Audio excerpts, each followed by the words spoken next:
He will deliver his talk till 4:30, and after that we will have a valedictory session. Over to you, sir. Okay, thank you. Thank you so much. So, all my fellow participants, welcome to this session. I'm always again and again thanks our Assistant Director, Professor Dr. Rafe sir, Director Mahajan ma'am, for giving me this opportunity to share with you. Today, I'll be sharing with you the lecture on the leadership styles in the context of NEP 2020. Is it my PPT is visible to you? Yeah. Yes, sir. Thank you. Visible. Thank you. Yes, sir. Yes, sir. Yeah.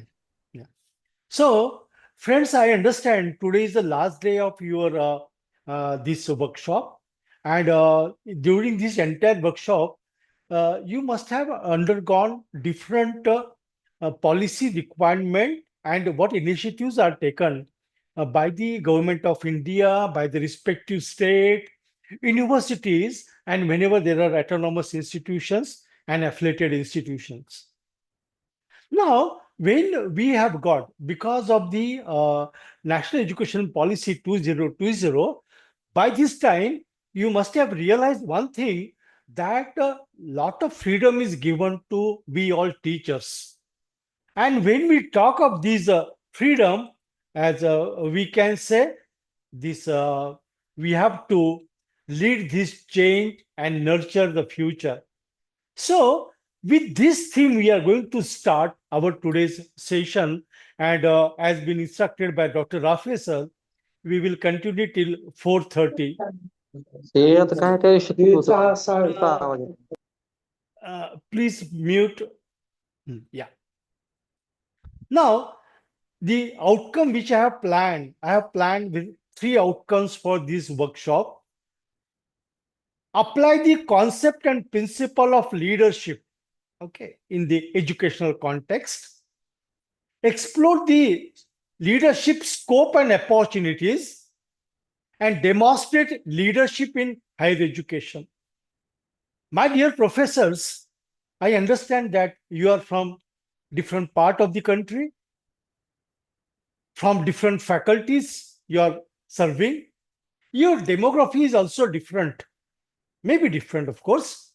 Some might be serving in a tribal area, some in rural area, some in urban and metro for that matter. And when the responsibility of implementing national education policy has given to us, we have to now demonstrate the concept and principle of leadership in our education context. And also, as you have already seen in the last entire week, what are the different policy initiatives are there, and what type of activities, what type of initiatives are required at our institution level. Hence, we need to once again revisit what are the scope and opportunities of leadership, and obviously everyone expects that we should demonstrate that. So this workshop, my session, is focusing on this, and these are the 3 outcomes of that.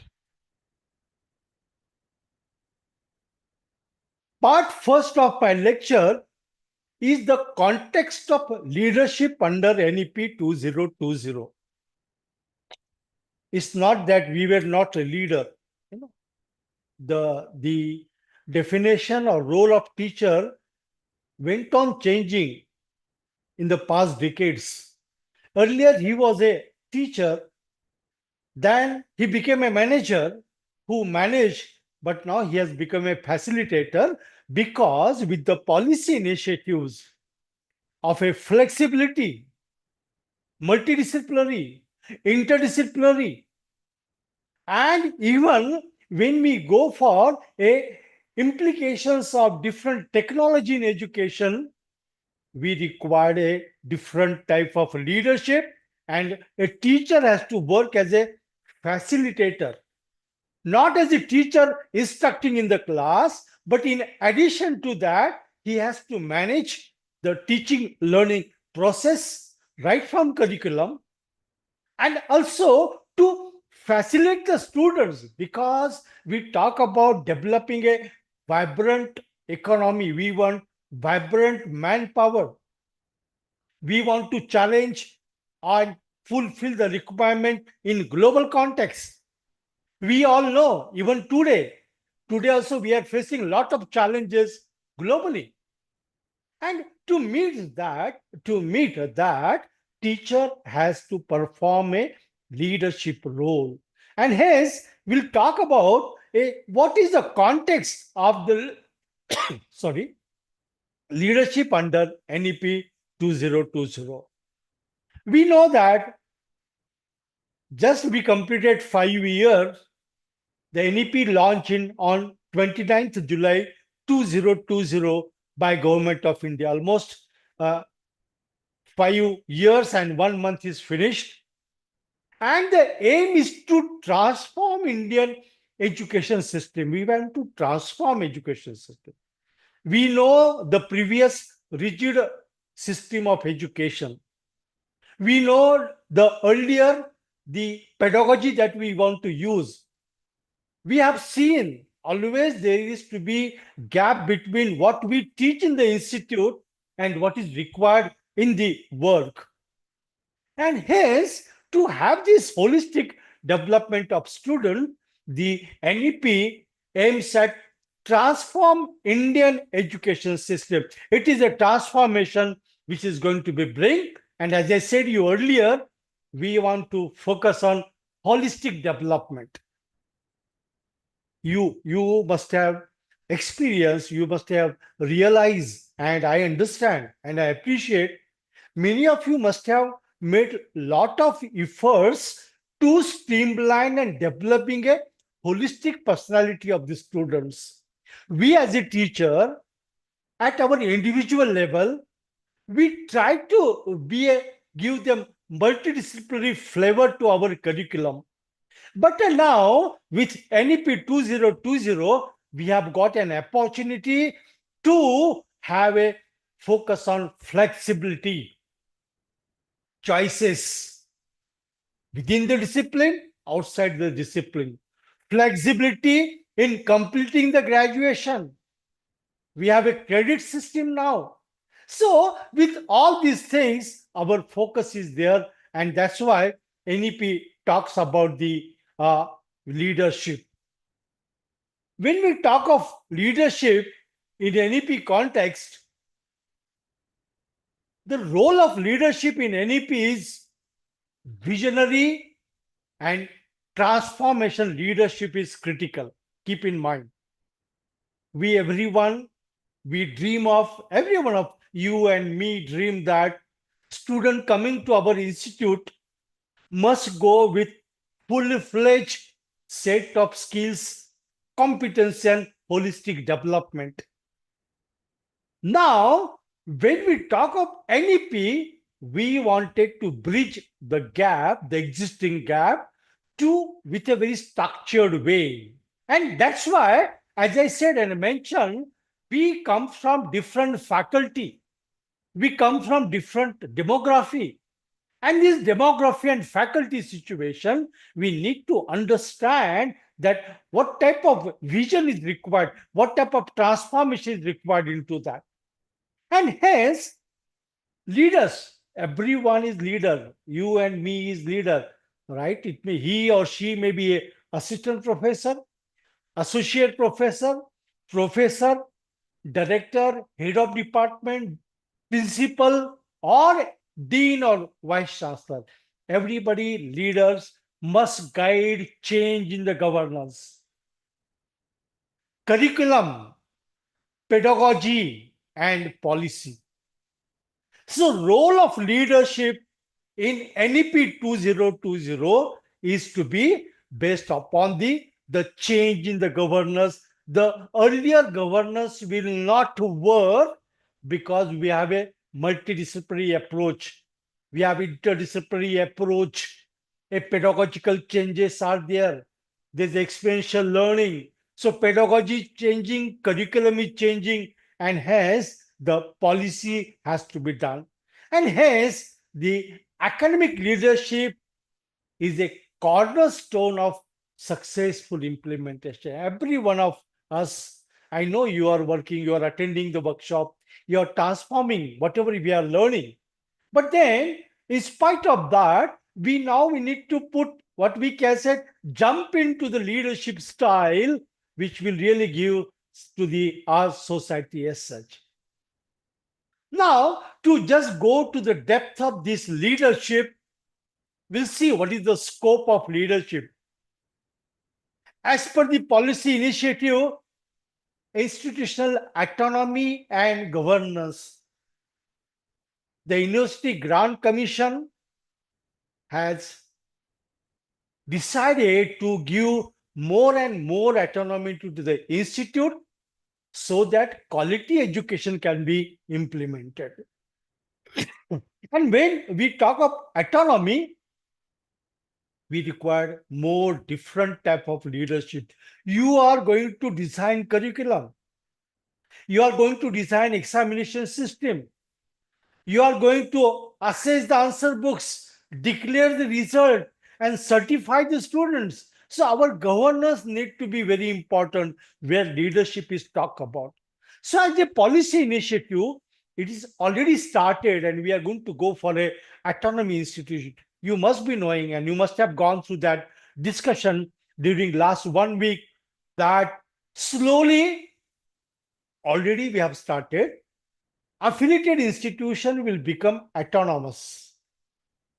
This autonomous institution will slowly start offering multidisciplinary education. When they reach to the total student strength of 5,000, they will be work as a university, multidisciplinary university. These universities will be, some will be teaching universities, some will be research universities, some will be teaching and research universities. See, this is going to be milestone in our career in the future, and hence there's enough scope of leadership when we talk on this. Curriculum and pedagogical reforms. Curriculum, outcome-based education. You all very much conversant with the outcome-based education. So we have to go with an outcome-based education which sets on certain components which gives outcomes to the curriculum at course level, at a program level, at a graduation level. The pedagogy has to be different because to meet the requirement at workplace, our classroom lecture method is not sufficient, not even improved lecture method. We need to go for a very active participation of learning and teaching learning. And that's why we talk about experiential learning, internships, using problem solving, flipped classroom. So, and having a project to the student. And that's why pedagogical reforms are going to be there, where all we need to work into that. I understand many of you must have undergone the training of pedagogy, but only now I'm talking about leadership. We need to demonstrate them. Teacher training and development. To implement NEP 2020 curriculum, lot of teacher training and development is required. You take the list, you take name, be required in curriculum, be required in Bloom's taxonomy, we require in assessment and evaluation, we require in use of technology, we require in pedagogy and whatnot. And hence, this leadership, we have to, you as a teacher, you as an ambassador of your institution, you have to take initiatives, and when you go back to your institution, you have to plan into that. And for that, we require institutional development plans. Okay, because though UGC has already given the guidelines for institutional development plan, but we as an institute, when we are going to implement this curriculum, we are going to really provide our resources to the community. It may be through community service, through education and training, research and development. We required lot of collaborations and partnership, and hence we required a institutional development plan where we have a strategic planning of our institution. What are going to be our vision, our mission, our goals? All these we need to plan, and people like you who have undergone the training, who are well conversant with the requirement of NEP 2020, can be a part of this scope of leadership. Setting up, as I said, you multidisciplinary education and research universities and institutions. As I mentioned you, we required into that. Here is one more component, very little discussed in our forum, is integration of school and higher education. It may be at curriculum level or it may be at experiential level. We need to integrate school and higher education. This is one of the policy, because majority of you must have experienced that we have made a compartment in our education. School education, one compartment; vocational education, second compartment; higher education, third compartment; professional education, and so on. But now we need to integrate the school education and higher education to get meaningful education, meaningful results, and to enhance our productivity and demonstrate into that. And obviously, when we go for NEP, we require technology and inclusivity in education. One of the purpose of this NEP is to increase gross enrollment ratio. Though we debate, we talk of providing education in multilingual. Why multilingual? Because education need to be inclusive. And that's why to transform them, as you understand, and you know that already many initiatives are taken in this direction. But to implement that, we require a sort of leadership at your level. And hence, when we talk very quickly on to this aspect of autonomy, we require decentralized decision making. Right now, we are totally dependent upon the university, that all will come to you. And now we have to develop that system in our institution once become autonomous. And for that, required board of governance and a mechanism of accountability. Accountability is very important in the autonomy. We say that when autonomy is granted, more leadership is required of, because many things are in the hand of the institution, board of governors. And if the board of governors design a very effective mechanism, a efficient mechanism, wherein the required outcome of educations are gained, then that sort of accountable mechanism and governance will fulfill the purpose of autonomy. And hence, in that direction, we need to take on to that. Curriculum, as already I mentioned to you about curriculum and pedagogical aspect, transition to experiential and competency-based learning. The student may be from economics, he may be from sociology, he may be from commerce, science. We are required to develop requisite competencies among the student. And as we know that when they go in the world of work, we require a lot of critical thinking, because the problems which are coming onto the forum when you go on the field are different, which require critical thinking. So rote learning is not possible today. It won't be fulfill our purpose, and hence we have to encourage critical thinking, creativity, and which is not possible with the classroom teaching. We need to go and opt for different pedagogy.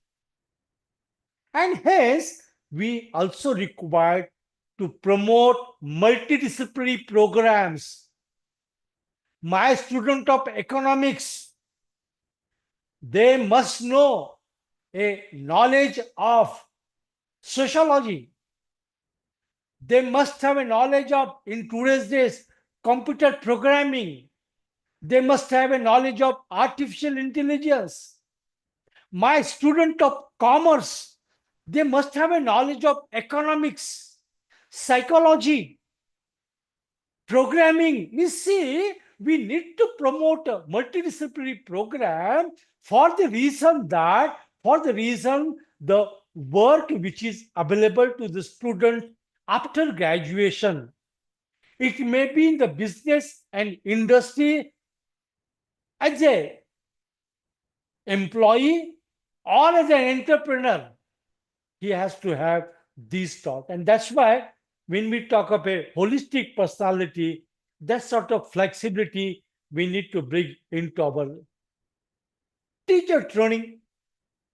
Teacher training is very important. I must share with you, my dear professors, apart from my all graduation, 3 post-graduation, 2 PhDs, I have almost completed the continuous professional development program of the duration of 100 weeks during my profession.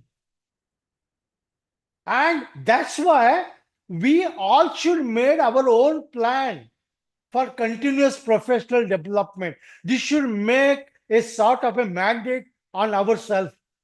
I'm going to talk about this in detail, but continuous professional development is very essential.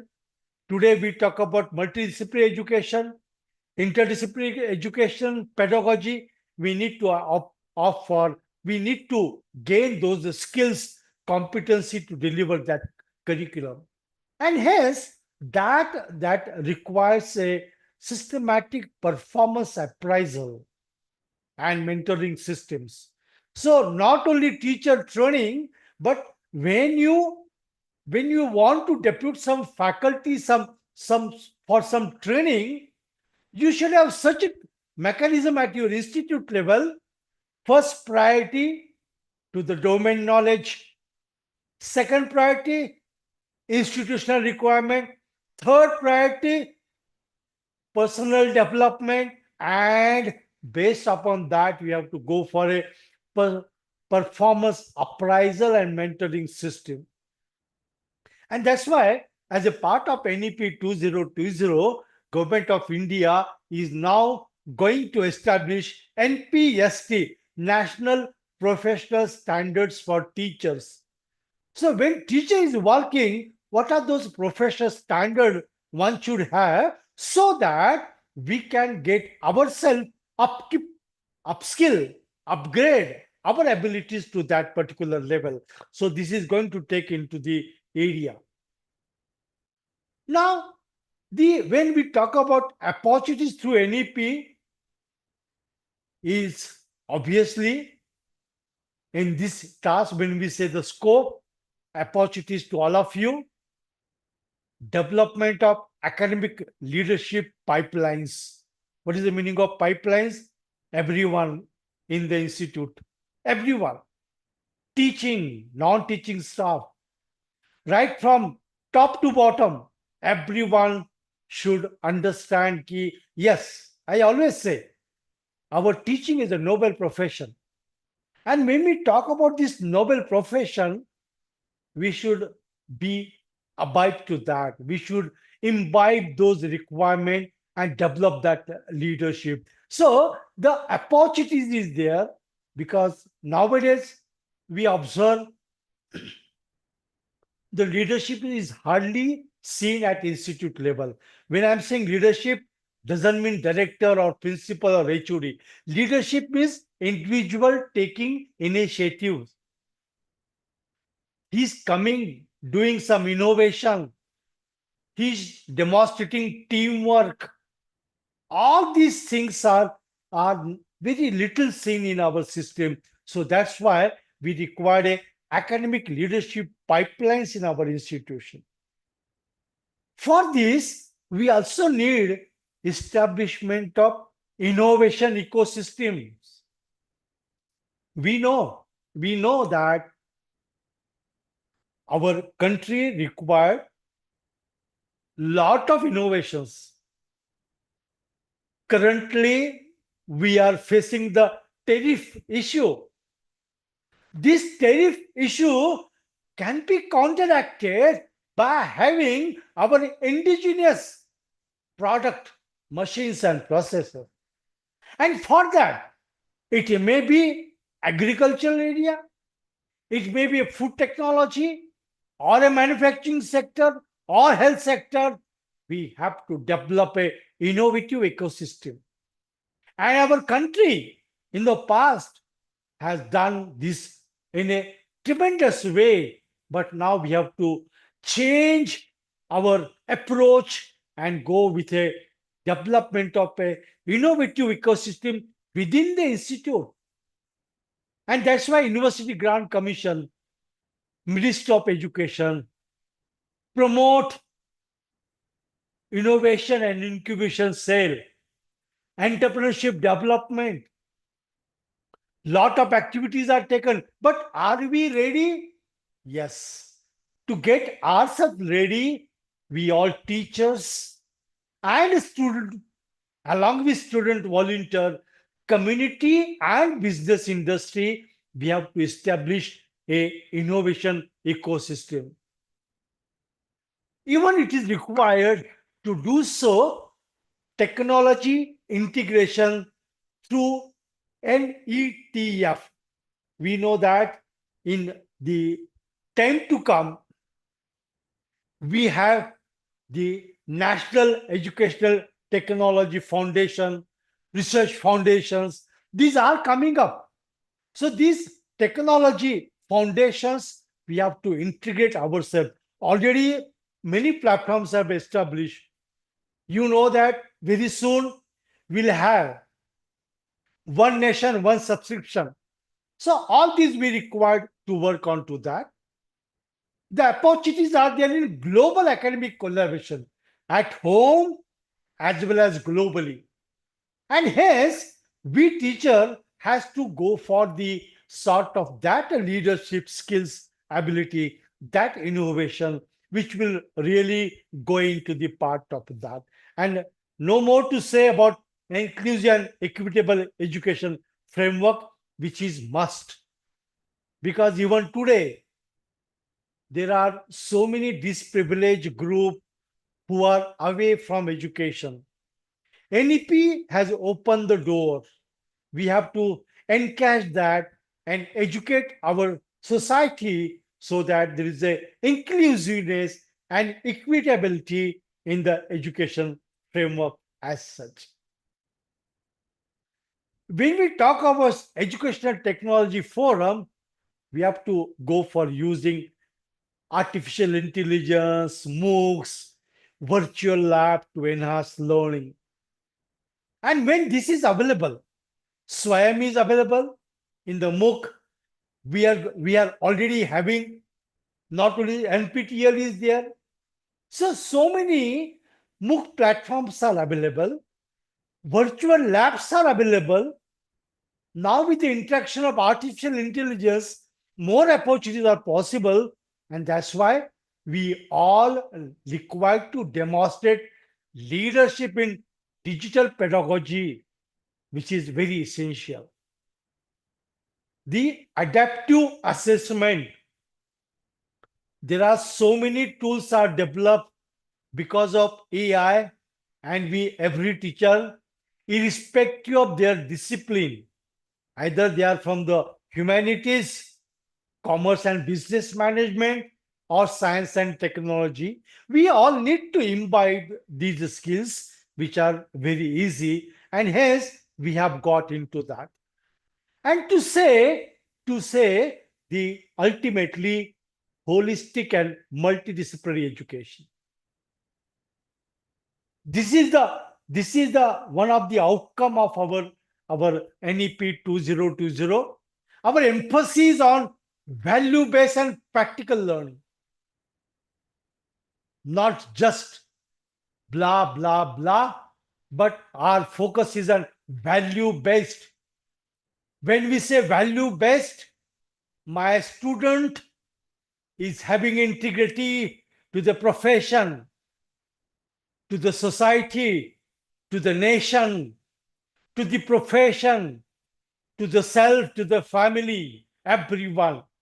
And he's able to transform whatever he has learned in a practical sense, which is lacking today. No doubt, since we have completed 5 years of NEP 2020, by this time, it's very encouraging to all of you that the curriculums have changed. There is a practical learning into that. Earlier, it used to say that it's only possible in science and technology, but no, we did in psychology, in sociology, in economics, in geography, history, all we can do into that. And that's why our emphasis to have a holistic development, we want to emphasize on value-based education and practical learning.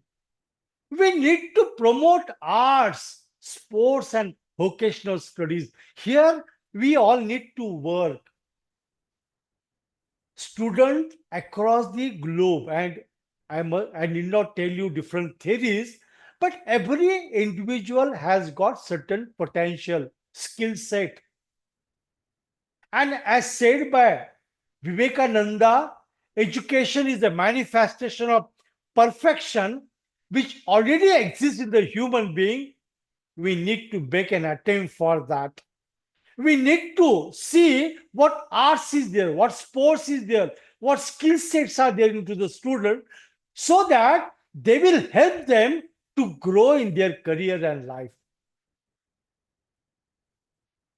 And hence, this holistic and multidisciplinary education is very important. And this our leadership must drive curriculum innovation. Okay. I am right now advising to one of the leading university in the state of Maharashtra. I am proud to say we have come out with a innovative schemes.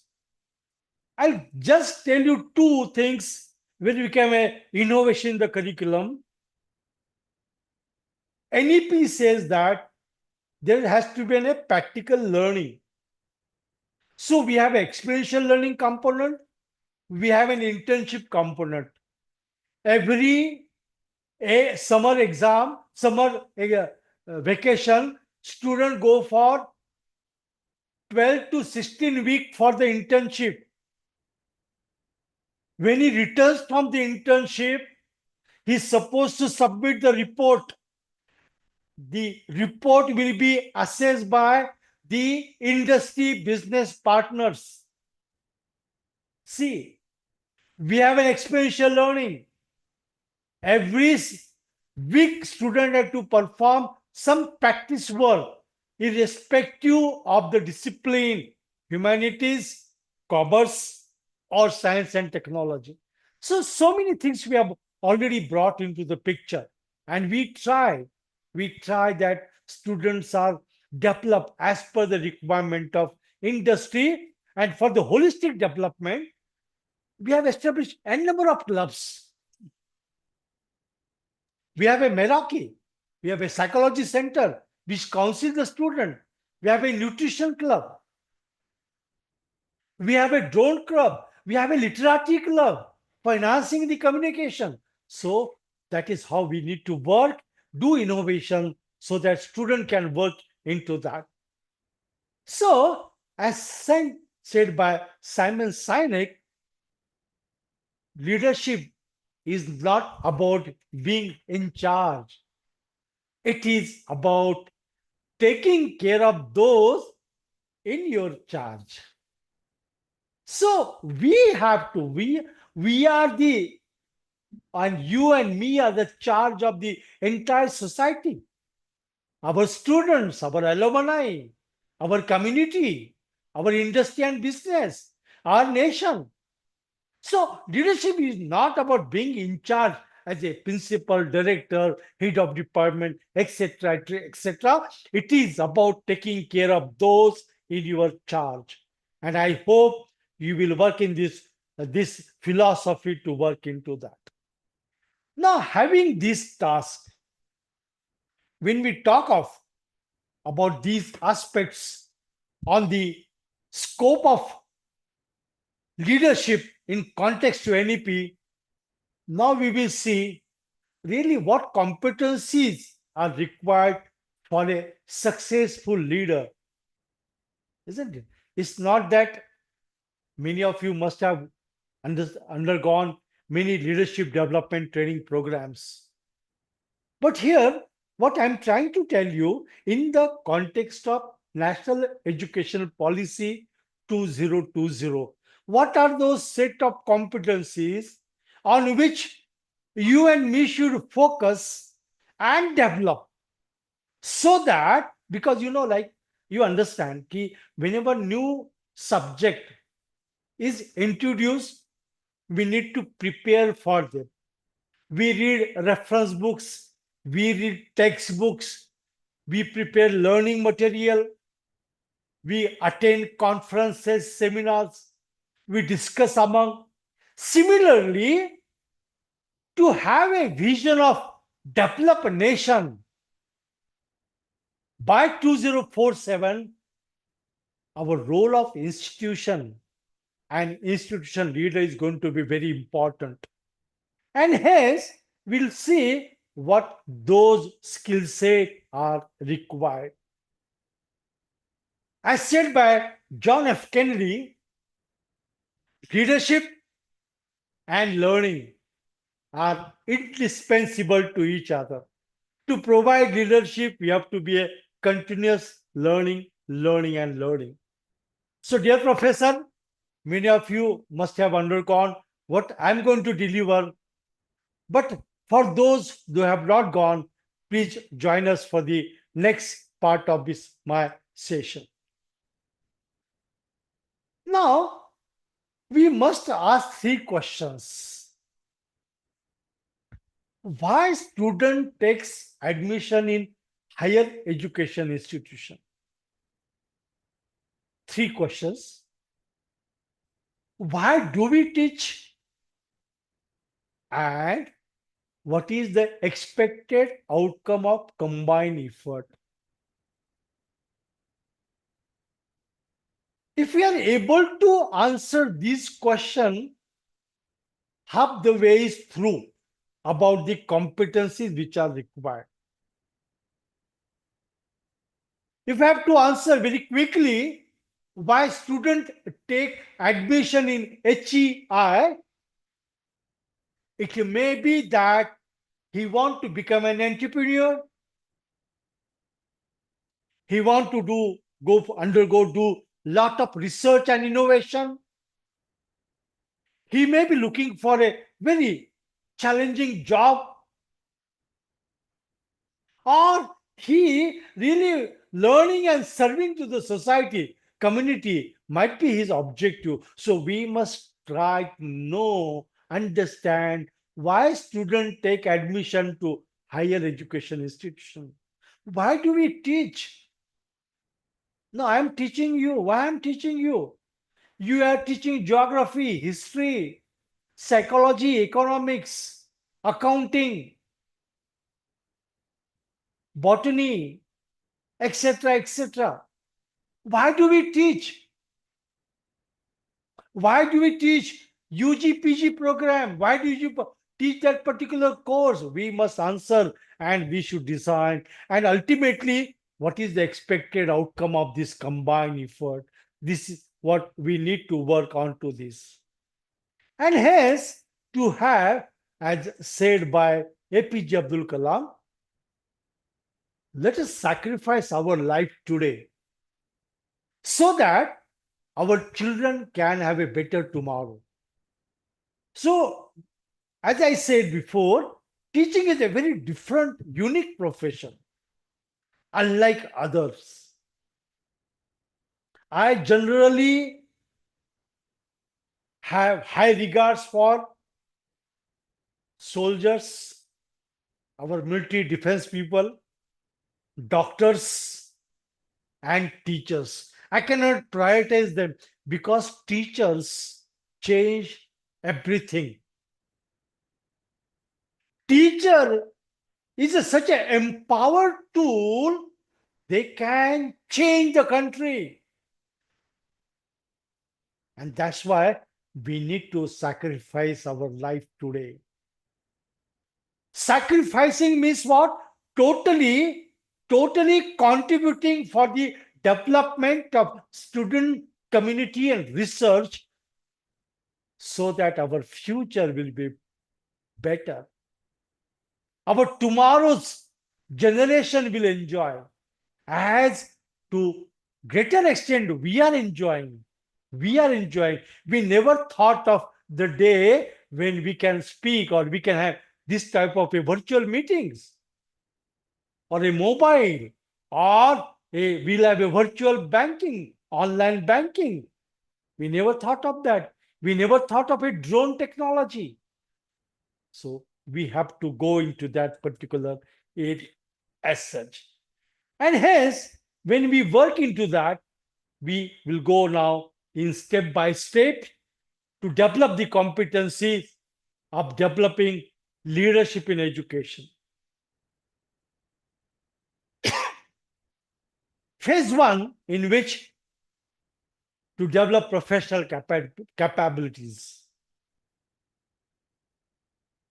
What is really education leadership? Leadership is any activities tied to the core work of the organization that are designed by organizational members to influence the motivation, knowledge, and affect or practices of other organizational members. This is a general definition of leadership. Okay. So when we talk, these are the activities tied to the core work of the organization, which is designed by the organizational member, maybe organizational, your trust, governing council, etc., etc. And to why influence the motivation, knowledge, is affect or practice of other organization members. Similarly, when we talk of educational leadership, try to read this definition. Educational leadership is the process of enlisting and guiding the talents and energies of teachers, pupils, and parents toward achieving the common educational aim. So, why we require educational leadership? It is a process of enlisting and guiding the talents and energies of teachers, pupils, students, community, and parents toward achieve common educational aim. So, developed nation is one of the common aim. Competent manpower is one. Integral man, complete man. These are all words which we use into that. Now, when we talk of emergence of leadership in education, what happened, there were demands made on higher education institution for high level of people's achievement, and higher education institution were expected to improve and reform. These expectations were accompanied by cause for accountability. You must have heard. We have to be accountable. When we talk about the traditional way of leadership, administration and management, these are the terms that connect stability through the exercise of control and supervision. So we don't want administration and management. The concept of leadership is favored because it conveys dynamism and proactivity. See why this word? Because we say we have a administrator, management, but why we talk of focusing, emphasizing on the leadership? Because this concept is favored because of dynamism and proactivity. And hence, we all have to work. And if you see why education leadership generate results and achieve your organization vision through change focused leadership. Why do we really require education leadership? Everyone can now assess yourself, your institute. Are we really generating the results? And when we say generating results in terms of employability, in terms of research, in terms of IPR, patent, all these things, or creating new businessmen, entrepreneurs. So, why we require leadership? Generate a result and achieve your organization vision through change focused leadership. It also talks about foster productivity by designing work practices, routines, systems, and structure. Unless and until we design structurally, strategically our systems and structure, our practices, we may not be able to achieve our goal, and that's why education leadership is required. Then engaging people from across culture, background, and languages through effective communication. Everyone should be the part of that. Every community, every society, every student, every teacher, non-teaching staff. So that's required a leadership. And leadership is also required for cultivating the empowerment, resiliency, integrity, and growth through your personal development and development of others. See, this is because, as I said, education is altogether different. So we have to develop ourselves as well as develop the others. And obviously, no doubt about it, skills, knowledge, and positions, you need to make a transformative impact. Every one of you and me join whatever capacity in any institution, we have certain vision. We want to make certain impact, but that impact has to be a transformative impact. And that's why everyone, including you and me, we require skill, knowledge, and positions which are required into that. And that can be developed, through the different system which we are trying to do that. Now, if you go to the very basic concept of education, you may say that why sir is going to the basic concept. Sorry? I was here. Why education leadership? Now, when we say leadership, why education? So, to provide a very fruitful and applied leadership in an education context, if you and me understand the basic fundamentals of education, we will be able to do so. What Mahatma Gandhi says, education is development of body, mind, and soul. So, a leadership is required to develop skills. Here, the meaning of body is skills. Skills required in the world of work.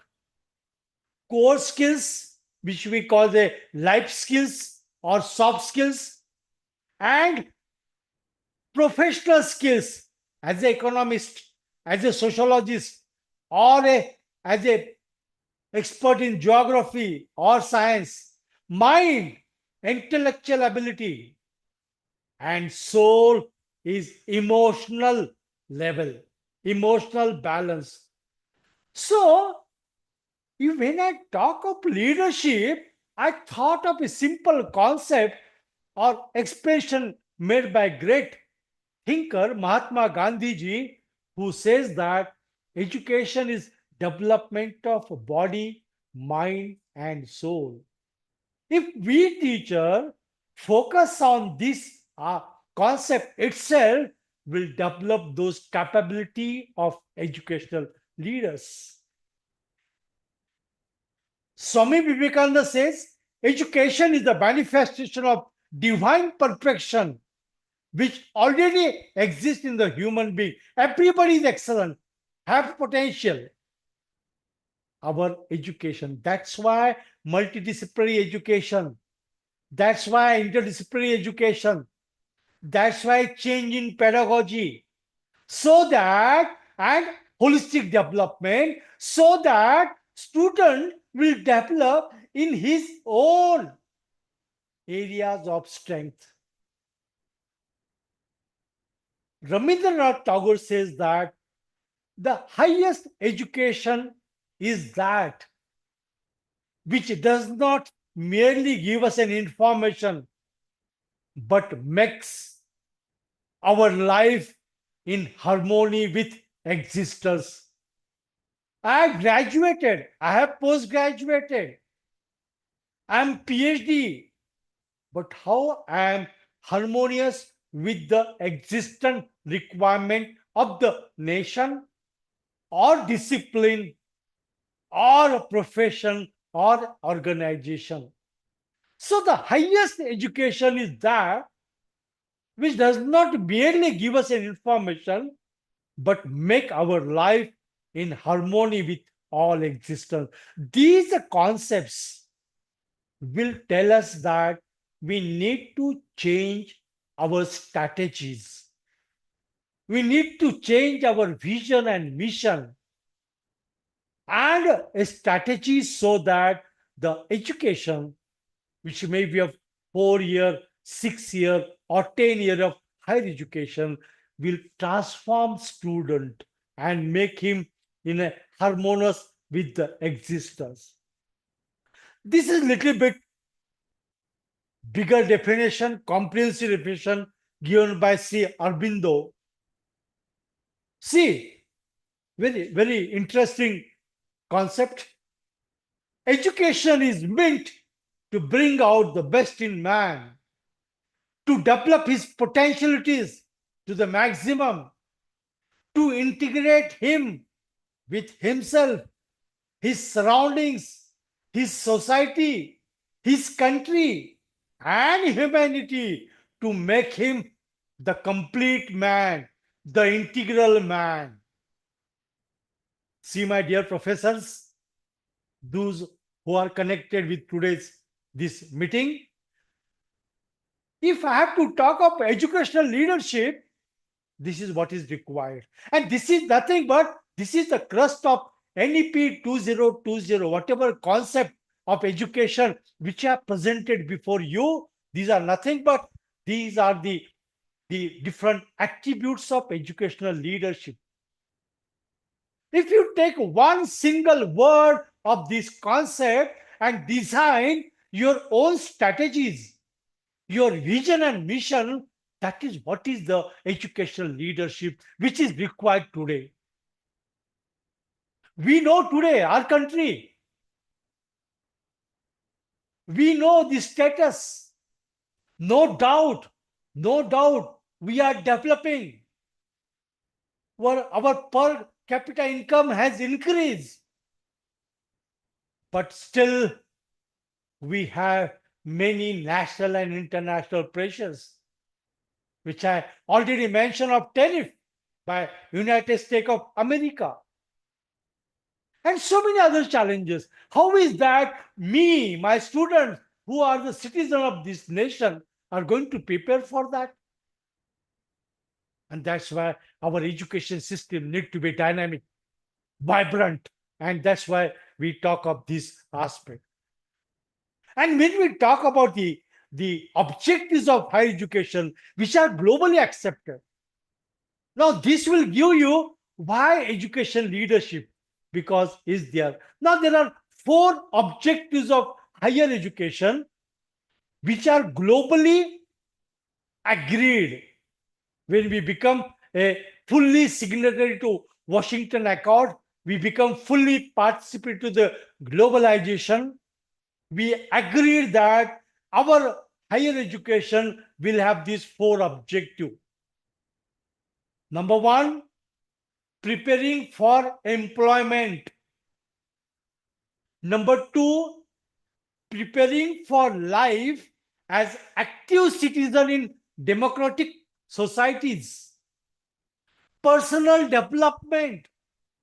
And 4th objective is the development and maintenance of broad, advanced knowledge base. Now, these are the 4 objectives which in the Bologna process have been agreed by the entire internationally, all countries. Is it we are targeting that? Somewhere, if you excuse me, may not be case with you and your institution, but we are, or rather we can say, we were more of a degree awarding institution and not preparing student for employment, citizenship, personal development, and who is a lifelong learner. Even if you keep these objectives in front of you, we can set a good educational leadership. And that is what is required. Education leadership is nothing else. It is very important is that how we all together in the institution come together, get ourselves, design our vision and mission and goals and strategies which will give us these aims, which will contribute for the holistic development, skilled manpower who is fully holistically developed and contributing to the nation and global development, which is the core purpose of education. And in this context, my dear professor, that education, we need to develop and even motivate, inspire your colleagues so that we can do something else. We need to change. We need to change and see into that, because I have started my journey like teacher, like you. Okay. Later on, yes, I went on doing different position by the way of my all promotions and etc. etc. But teacher is going to be there into that. And that is what is the vision of education NEP 2020, values and disposition that support responsible commitment to human rights, sustainable development and living, and global well-being, thereby reflecting a truly global citizen. This is the vision of education. We are, as I said, I understand, because even I have served in a very, very rural area in my days, in the beginning of my days. So I know, I have seen. I come from village. I know their requirements. So how is that? How is that we go together and make and we understand these values are very important that we need to imbibe into the student. The other day I was talking to one of the institution and I asked them, did you tell me what is the attendance rate of your student coming to the institute? I remember on 14th of August, I delivered one talk in one of the very reputed institution. In formal and informal discussion, my focus was that I'm talking about 14th August 2025. How many students turn up to the institution? The response was discouraging. Then how we develop values, how we develop this aspect, and that's why you'll have a different challenges from institute to the institute, demography to demography, and all that we need to address. And that is the vision of our education NEP 2020. And one more opportunity, a transformative education system which will bring a commitment to human rights, sustainable development, and living global well-being, thereby reflecting a truly global citizen. We want to go to the back to our Nalanda and Takshashila universities, where we used to get a very much about the people coming from abroad for learning, for Gurukula system, and developing a human values and knowledge. Sustainable Development Goal 4. In our NEP 2020, there is a good, sufficient focus is given on Sustainable Development Goal 4. Education is a force multiplier which enables self-reliance, boosts economic growth by enhancing skills, and improve people's life by opening opportunities for better livelihood. So we need to also focus our vision, which is a part of NEP 2020, and that's why Government of India equally has incorporated skill component into the graduate, postgraduate curriculum, and in addition to that, they have started skill education, national skill qualification framework, so that we through our programs, our community development program, our skill development program, we develop skill of our own student and community. And that's why here we require leaderships. So we need to develop these competencies among ourselves to work on to that. And as said by APJ Abdul Kalam sir, the purpose of education is to make good humans with skills and expertise. I'm reading again. The purpose of education is to make good human with skills and expertise, and enlightened human beings can be created by teachers. Teachers like you and me. Let artificial intelligence will be there, but nobody can replace teachers because we require heart-to-heart connect. We need a lot of mentoring and igniting the students, and you people can do into that. So to summarize, we have to understand that education is life and a career. We say that the objective, four objectives of education. We talk about sustainable development goal and education. We say that higher education has a mission and vision. And every time we used to say that, everywhere I say leadership and management is vital in this case. So when we work on this, definitely we have to talk on aligning ourselves. So when we talk, when we prepare for this, having with the background, whatever we discussed just now or prior to this, in last almost 1 hour, we are talking about this aspect. Now, how do we start? There might be some of the teachers, because it so happen unless and until it's not that everybody is not empowered, enlightened. Yes, you are. That's why you have come to this profession. But then still, we must get some time to think for ourselves, our career, our profession. And hence, aligning ourselves to the professional competencies, career, and sustainable development goal is very important. So we need to plan in a strategic way. Okay. Many of you must have started. This may not be your first workshop on NEP sensitization. You must have attended earlier some workshops. But since, let us take a view into this. So friends, relax just for a moment. Last 1 hour I'm talking. Take a long breath. Talk to self,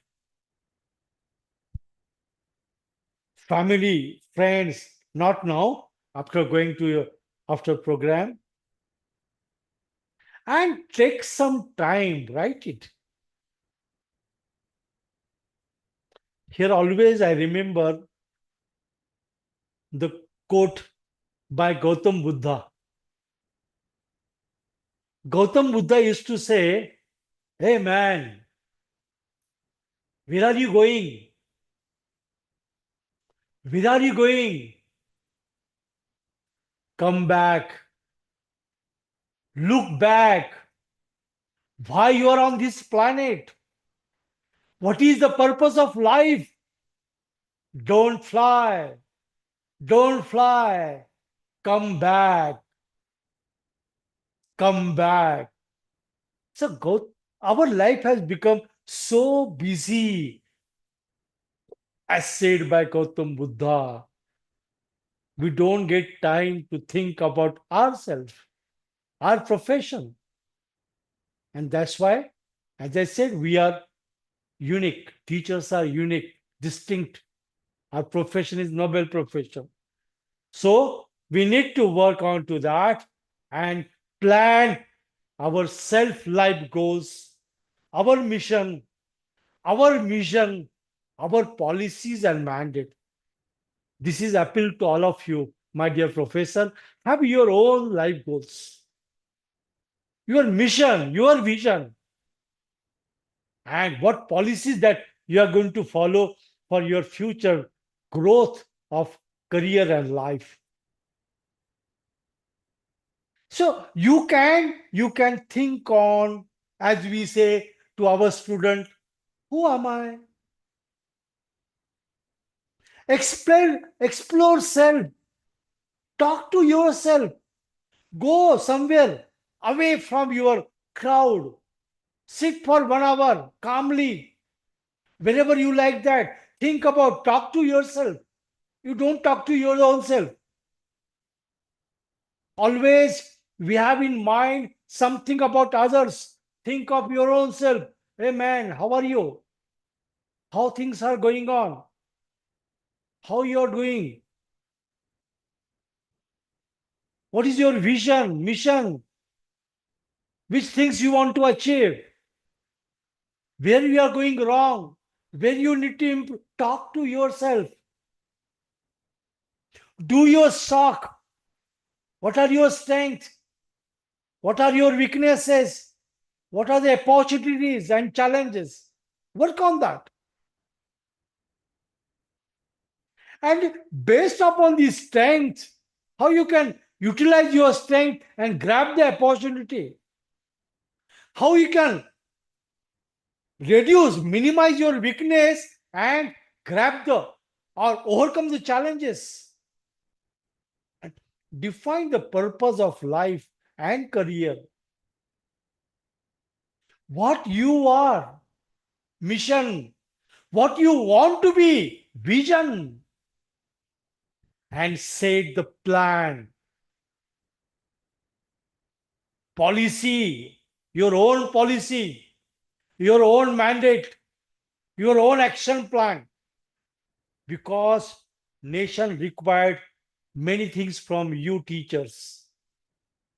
We should have our mission and vision. Search for hobby.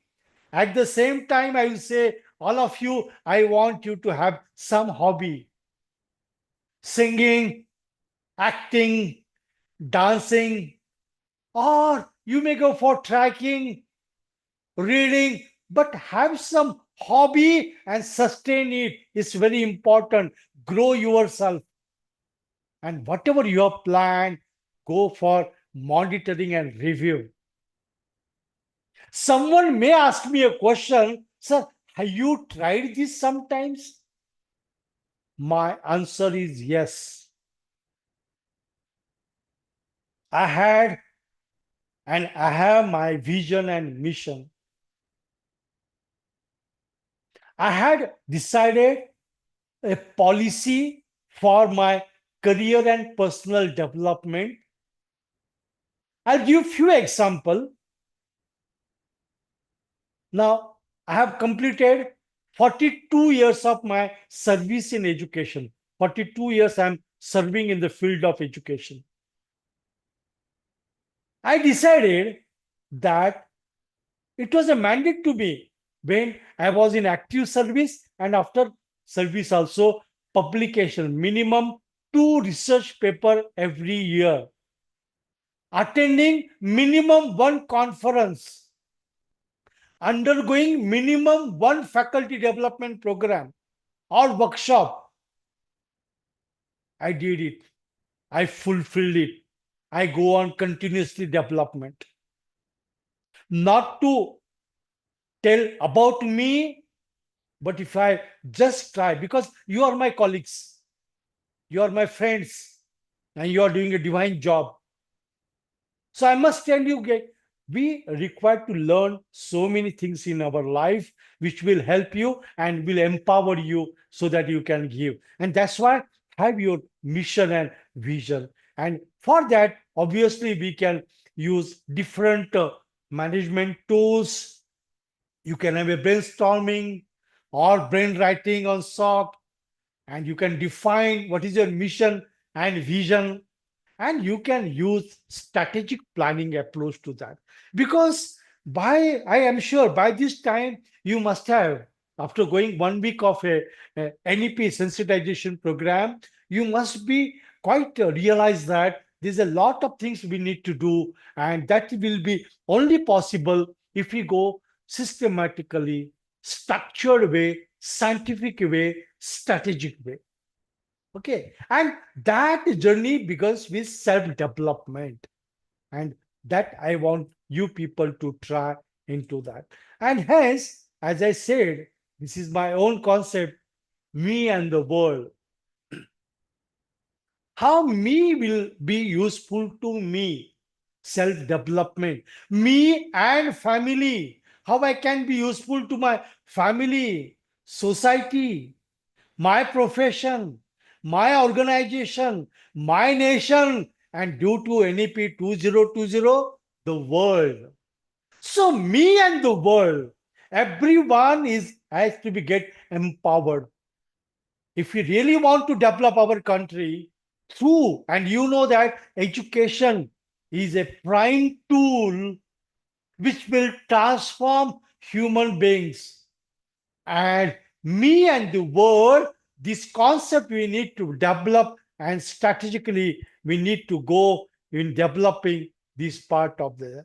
So focus on your own self and your organization, and we can go and developing ourselves into that.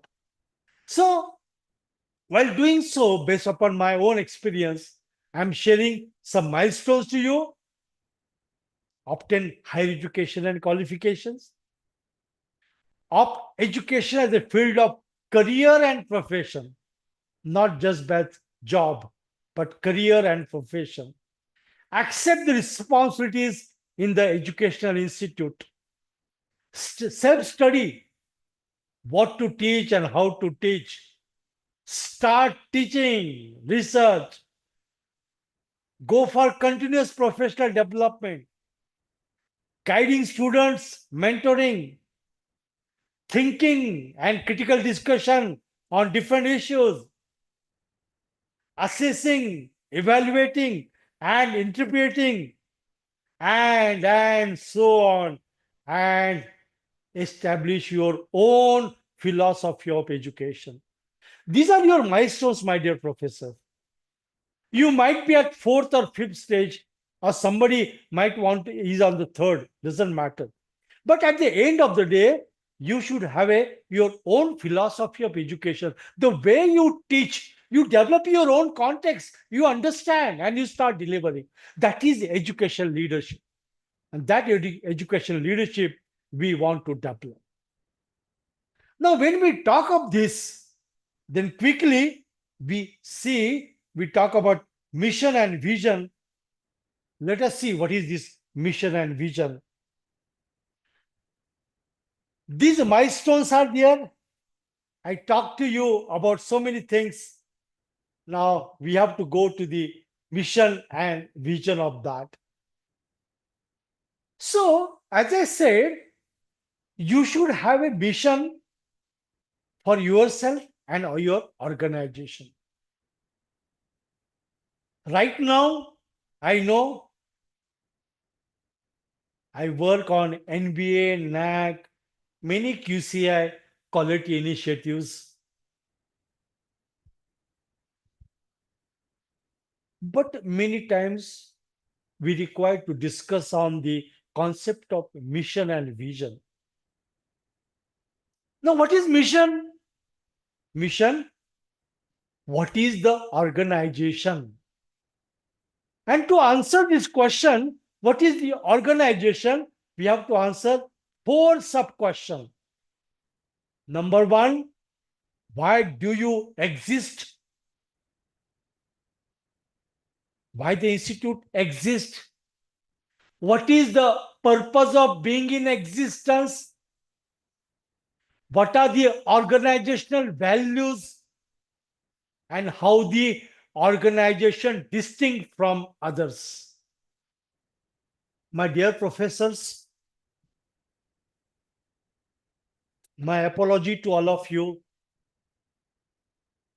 because I'm just sharing my experience. When I go to many institutions, I work pan-India, I've seen, I ask many teachers, what is the mission of your institute? People don't know. They don't know the sentences. They don't know meaning. We need to tell our colleagues, teachers, those who are unaware of the mission, we must know this is our mission. We have joined this organization in whatever capacity. Why do you exist?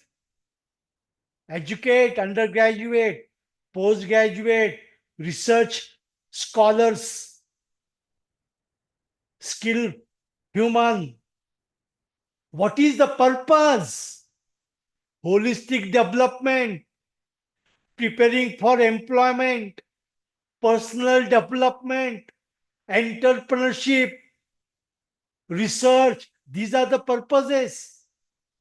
What are the organizational values? Inclusiveness, quality, commitment, teamwork, focus approach. Example, how the organization distinct from others. I am serving in the tribal area, on rural area, or disprivileged group, or on scientific area. What is the uniqueness of that? So we must know what is the organization.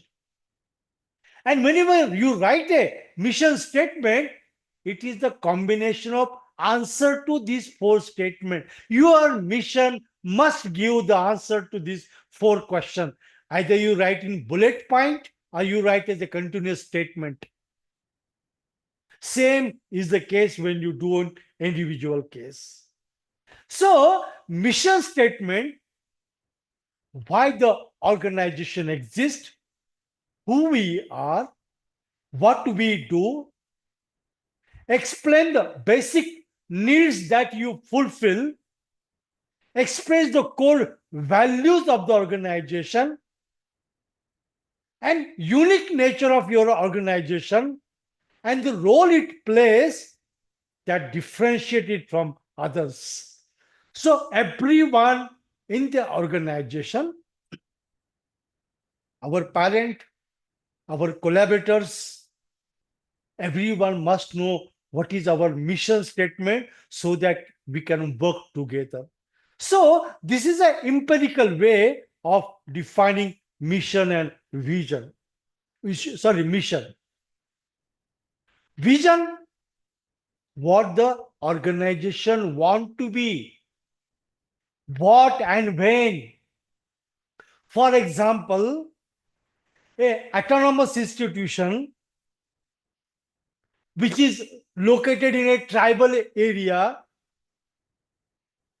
what could be the one of the example vision? A multidisciplinary research institute in the domain of tribal requirement by 2040. Example, what I want to become. What is my vision? Vision, what you want to be. I want to be a multidisciplinary research university for tribal area. When? By 2040. Example. So vision is what you want to be. And when we talk about vision, how the organization wants to be perceived in the future, what success look like, an expression of the desired end state which challenges everyone to reach for something. We want everyone. It challenges everyone. It is significant. Inspires a compelling future and provides a long-term focus for the entire organization. Vision and mission, they are not just statement to hang or paste on the walls of the institute, but they must be printed, penetrated in the hearts of the stakeholders. We must get inspired. In the university where right now I'm working, we have planned that in next 3 years, we are going to launch our own satellite. The marathon meetings are going on. One of the vision. I mean to say that the vision is well defined, which clearly said how the future look likes, which everyone know what is our desired end state, and which will inspire every one of us to work into that. And that's why we go into that. And that requires a strategic planning approach. It requires a strategic planning approach. Okay. We have to go very systematically. Now, why strategic planning? Because strategic planning is the process to establish priorities on what you will accomplish in the future. If I have to know, I have to set my vision, first of all, I have to establish the priorities. What you will accomplish, which will make, it will force you to make choices on what you will do and what you will not do, and push the entire organization on single game plan. And also talks about, at outline, what resources do you require. So when we say mission and vision, the strategic planning process is important so that you can establish priorities for the future. You can make the choice what you will do and what you will not do. I cannot say my vision after 50 years. No. Nowadays, in Indian context, we set the vision for 7 to 10 years, and which will help you to go on to that. And to have that strategic planning process, there are so many approaches, so many models. I'm presenting before you a very simple model, which generally I use because I found that this approach is good for the educational institutions. A, B, C, D, E approach. A stand for assessment, B stand for baseline, C stands for components, D stand for design to specific, and E stand for evaluating and monitoring. This is the strategic planning model.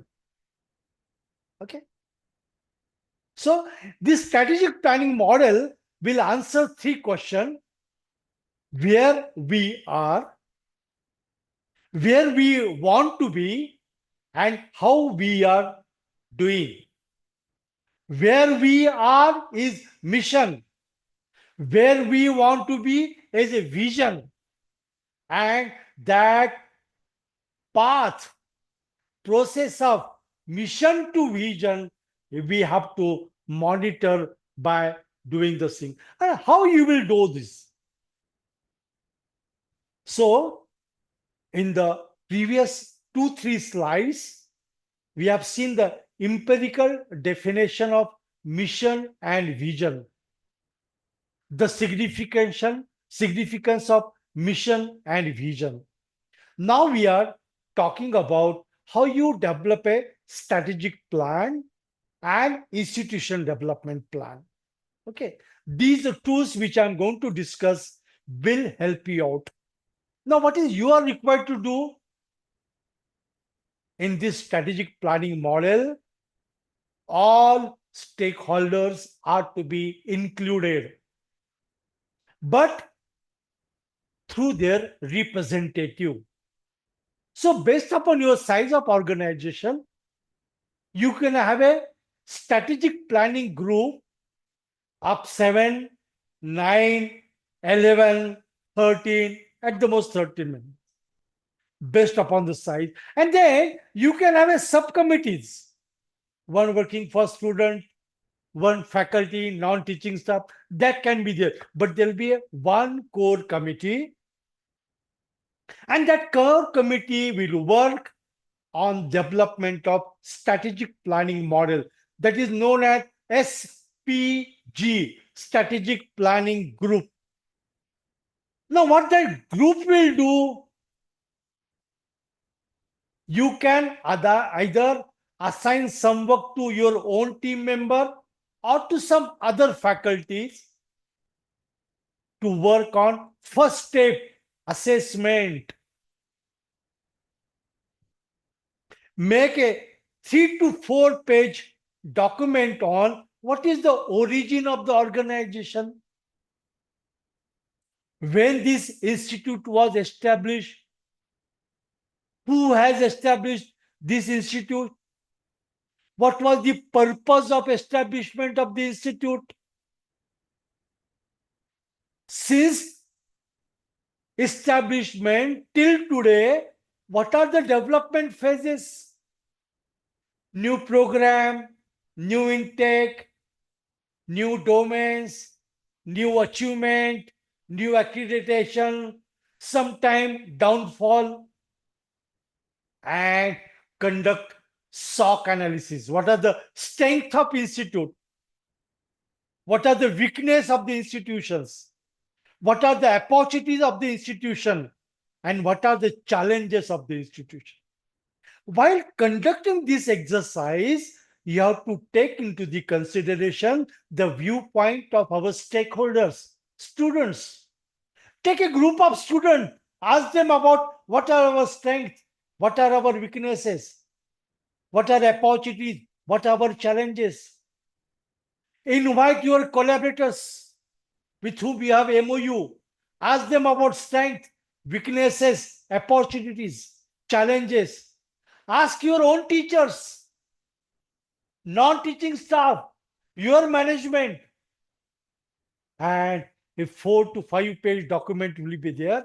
Assessment of the institution, who has developed, when it was developed, what was the purpose of education establishment, what are the developmental phases, what are the strength, what are the weakness, opportunities and challenges.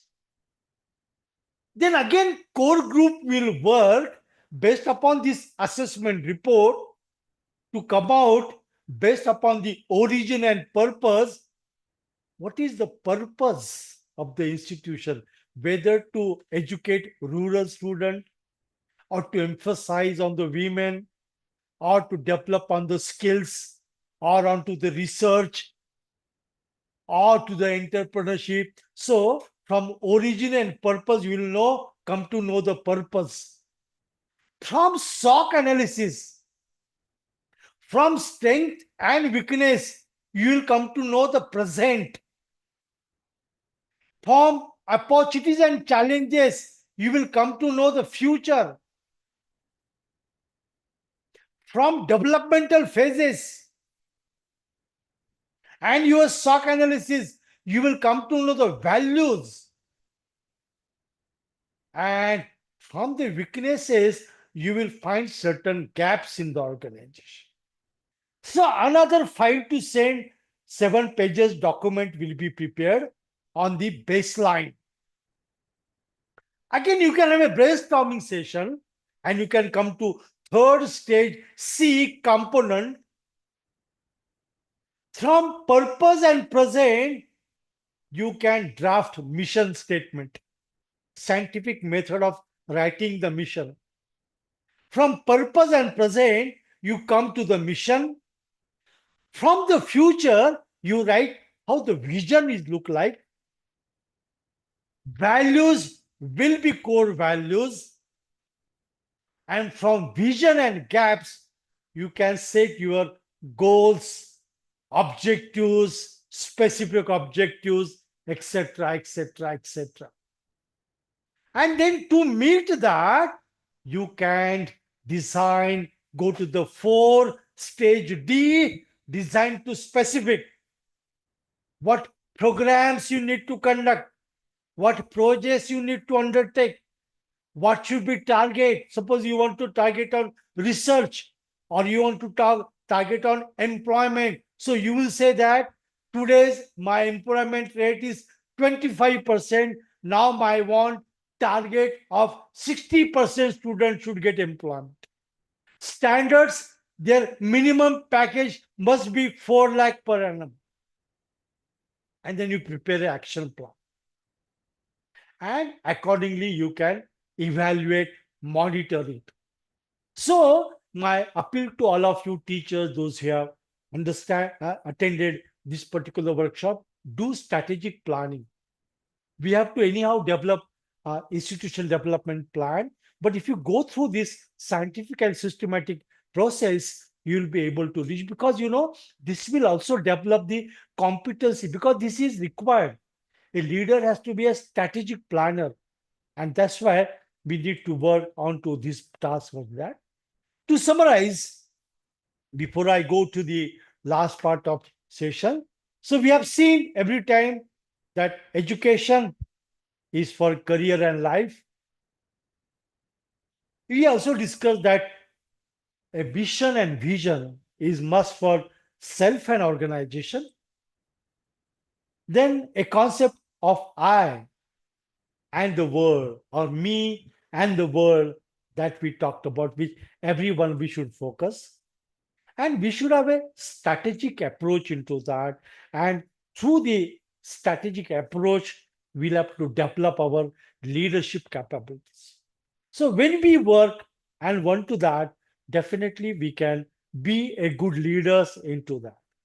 I know because of today's time is less, I will not take questions, but I'll go to the next phase of my session. But before that, what APJ Abdul Kalam used to say, to succeed in your mission, you must have a single-minded devotion to your goal. So why leadership? Why education leadership? Why mission and vision? And as said by APJ Abdul Kalam, to succeed in your mission, you must have a single-minded devotion to your goal. And I'm sure you all people will work on to that. Now we are going to the last phase of our lecture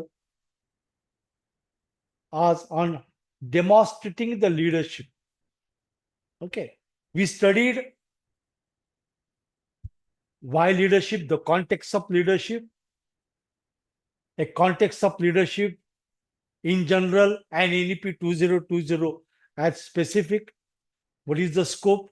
What are the opportunities? Then we have seen what competencies are required into that. And as a part of that, we have seen how the mission, vision, strategic management becomes important, and even self-development. Now, when we actually go on working on to that, we have to focus on to the two aspects. This all is what is required, why it is required, what part is required. Now, we have to design, develop, and implement and monitor educational processes and build competencies in teaching learning process. That is what we are now planning for that. So, if you want to teach a history to Ajit, then you must know history and Ajit too. This is a very common saying. Ultimately, when we talk of educational leadership, it starts in the classroom. It starts in the teaching learning environment, whatever ecosystem you are developing. And hence to say, we have to work on how we go and execute the aspect. So for us, in education scenario, when we talk of a formal education, we have programs, undergraduate program, postgraduate program, research program. Under each program, we have courses. We call them as a subjects. While doing this subject, we have a curricular activities. Curricular activities like laboratory work, some assignment, field visit, industrial visit, internship. We have co-curricular activities. We have seminars, presentations. Sometimes we have experiential learning. We go for a co-curricular activity. Sometimes we have a expert lecture, co-curricular activity. And then we have an extracurricular activity where holistic personality is developed. The student holistic, it may be arts, it may be sports. So you conduct games, sports, all these things whenever you go into that particular area. And hence, when we talk and when we work on this formal education system, to have this, to implement, just imagine, we have to do this when we are developing any UG, PG student at a research, we go through these activities, this formal education, the curriculum. Rafla Taylor has said that you try to answer 4 fundamental questions. Now, when you actually go on demonstrating leadership at your institute level, if you are trying to answer this question, again, this will emerge with a set of competencies which are required to be a good leader, educational leader. First, what educational purposes should the institute seek to attain? It is useful for vision. It useful for mission, vision, strategies, and even to the pedagogy.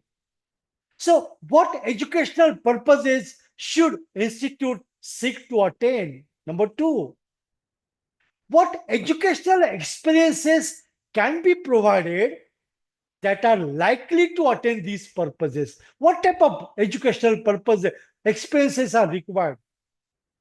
A student is going for employment, going for research, going for entrepreneurship, going for higher education, going for innovations. What type of experiential learning is required? What type of educational experiences is required that we must thought of that? Answer that question. Third, how can these educational experiences be effectively organized across 4 year of program or 2 year program or PhD program? How you are going to organize? Because it's a well structured activity. We have program, we have course, curricular activity, co-curricular activity, extracurricular activity. So for what purpose we are preparing our student, or what mission and vision institute seek to attain? To meet that vision and mission, what type of learning experiences are required? How this can be well planned, organized?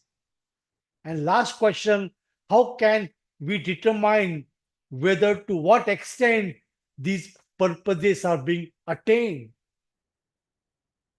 So we need to work on these, which will have you when we come to a demonstration of a leadership.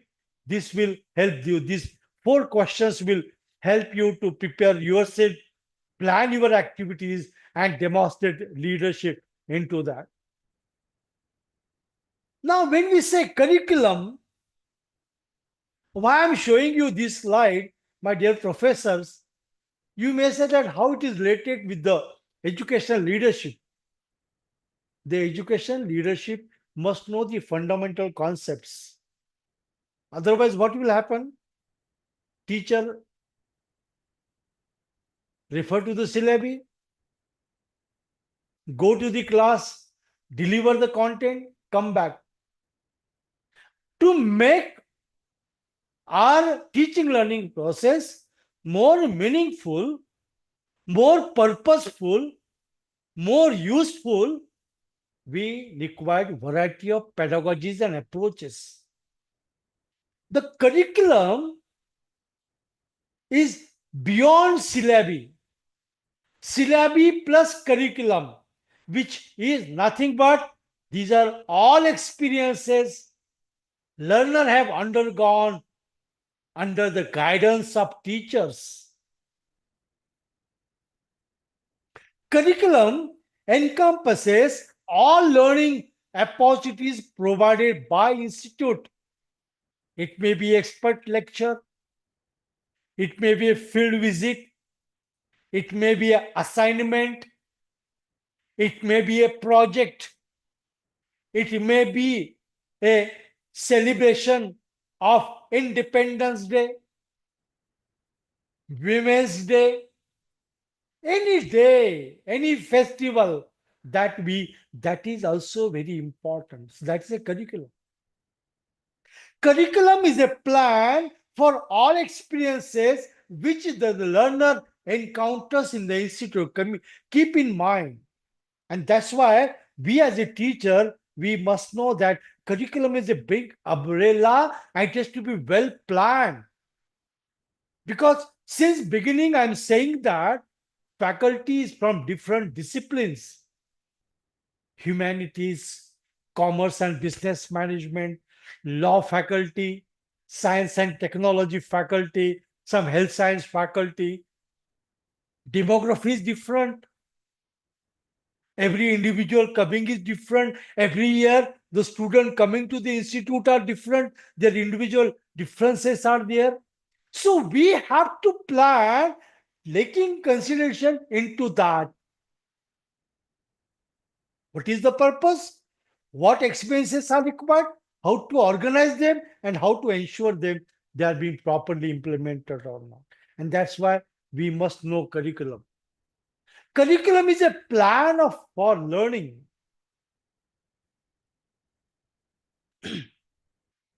Just one second. Just one sec. Hello.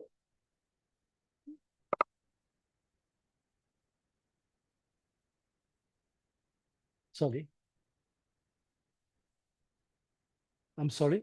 So, curriculum is a plan of learning said by Hilda Taba. Now, see one more definition. Robert Canning. What Robert Canning say? Bow together subject matter, content, the statement of ends, your objectives and outcome, sequencing of content, and pre-assessment of entry skill required of students when they begin the study of the content, what it does or should do, that is its purpose. So we need to understand, we all teacher must sit together in the beginning of the academic year for first year student. When first year student go to the second year, what is required? We need to work on to that.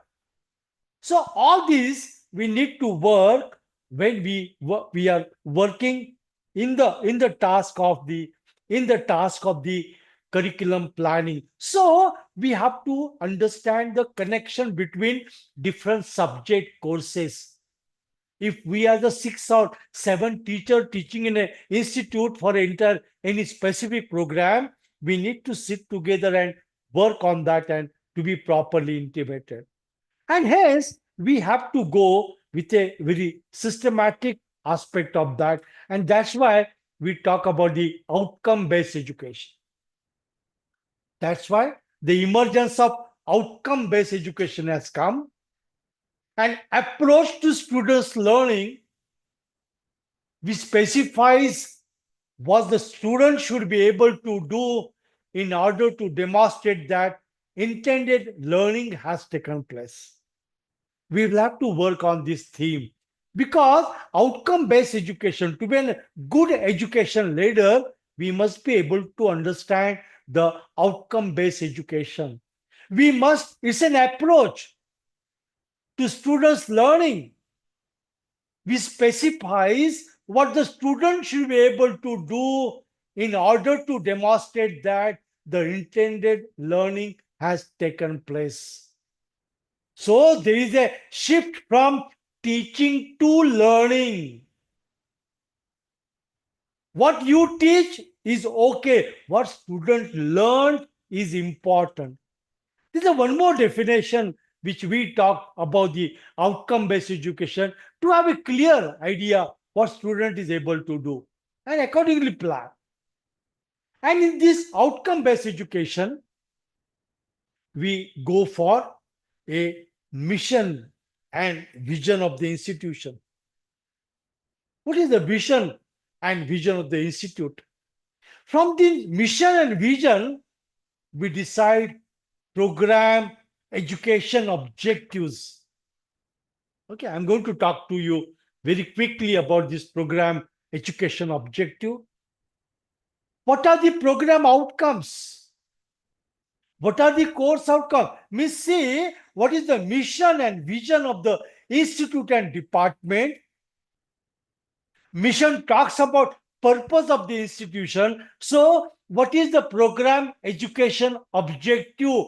For what career and professional achievement the students are prepared? Program education objectives. For those career and professional achievement, what are the competencies required? What are the abilities required? Program outcomes. To develop that program outcomes, when you teach courses, subject across 4 year or 2 year, what are their outcomes? What knowledge, skill, and ability you are going to develop through that? So we have to go through a design down approach. And then we go on developing course outcome, then program outcome. Students be prepared to go for a graduate, his profession and career, and our mission and vision is attained. So this is one of the important part which we need to talk about this. Quickly we see this definition and we conclude today's session, because today's session is not for 3 hours, it was only for 2 hours. That's why quickly I'm going. Program education objective. We all, you might be teaching to undergraduate program, postgraduate program, in humanity, commerce and business management, science and technology, law, any faculty. What is program education objective? Broad statement that describe career and professional achievement that the program is preparing the graduate to achieve. We are teaching student BA economics, BCom in accounting, or BSc in say analytical chemistry, for example. What are their career and professional achievement, where they are going to go after graduation? Are they going for higher education? Are they going for some employment? Are they going in some industry?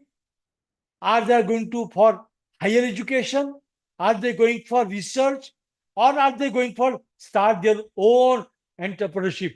Based upon that, you have to plan your curriculum delivery, curriculum design. So, program education objectives are the broader statement that describe career and professional achievement. Program outcomes are narrow statement that describe what students are expected to know and able to do by the time of graduation. For example, they must have a fundamental and core knowledge. They must be able to solve the problems in their domain. They must be able to use software tools, hardware, whenever required for solving that problem. They must have effective communication skills. They must be able to work in a team. See, these like are the knowledge and ability by the time of graduation we need to develop. And this we develop through the courses, different subjects. Course outcomes are narrow statement that describe what students are expected to know and able to do by the time of course teaching. You're teaching them some course, some subject. By the end of that, what a knowledge and ability. My dear professor, I would like to attract your attention, focus your attention again back to the NEP policies, that we want student to be a skilled person who can solve practical problem, who can work on projects, and the subject knowledge, the course knowledge which you are giving in the classroom through curricular, co-curricular, extracurricular activity should be such that they will build the required abilities among the students. And that's why this becomes very important for the students. And that's why you'll find there's a lot of shift between teaching to the learning, skills to the thinking, content to the process, and teacher instruction to the student demonstration. You will find this type of leadership we require when we go for that. Students should learn. They should think. They should undertake the processes. And they should demonstrate whenever you are going to that. And in all this process, very importantly, are people's, teachers, and institutions. So why we talk about vision and mission statement, because here we talk about our major stakeholders are students, peoples. How can we inspire them to excellence. That's why we require educational literature. We require strategic planning. We require mission and vision for that. For teacher to achieve excellent learning outcomes, we need excellent teacher. And the teacher having the knowledge of domain and leadership, educational leadership, can give the sufficient output that. And obviously very important is institution, the natural habitat of peoples and teachers. How can they foster excellence? So we all together, we need to foster the excellence, and for that we require the leadership into that. And that's why, as we say, we have to go into the developing and enhancing the academic excellence among the students.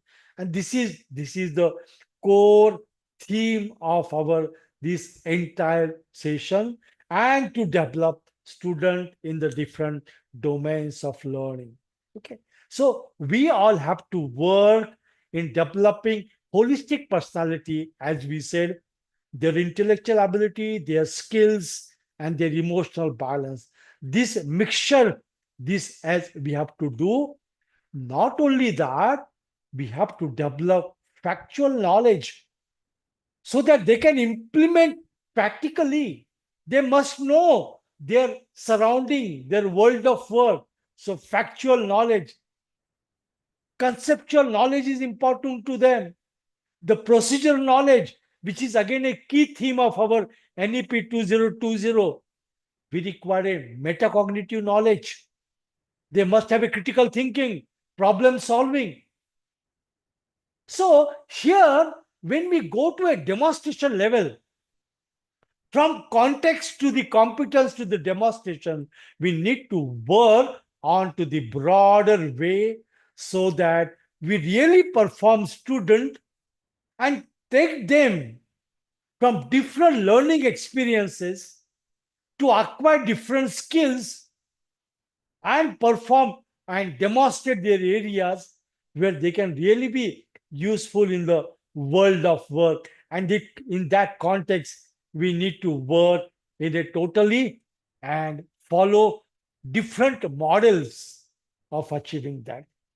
So, dear professors, it's now almost 4:30.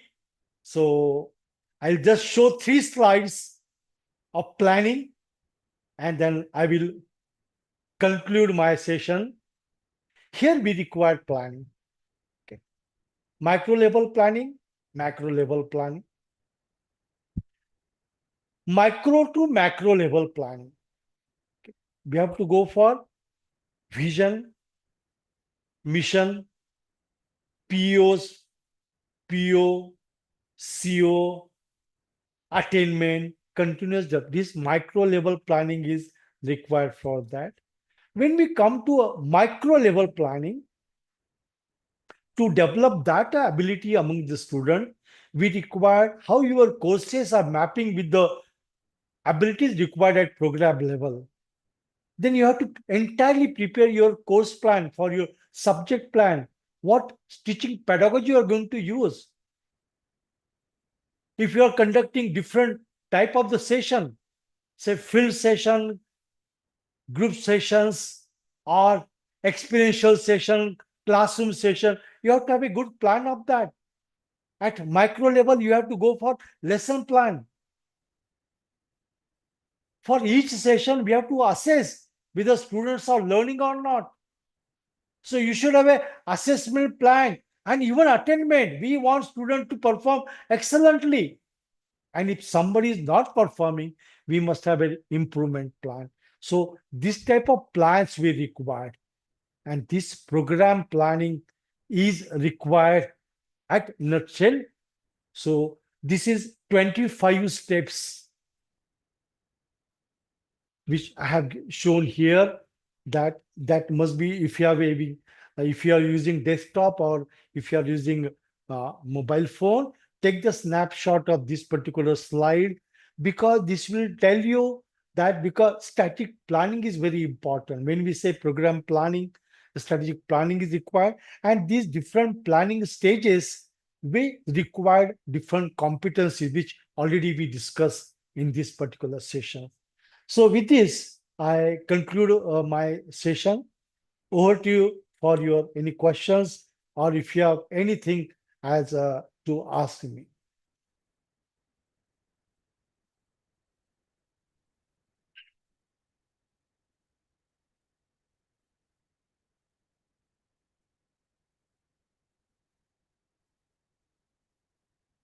Thank you so much to one and all. Thank you. Thank you so much.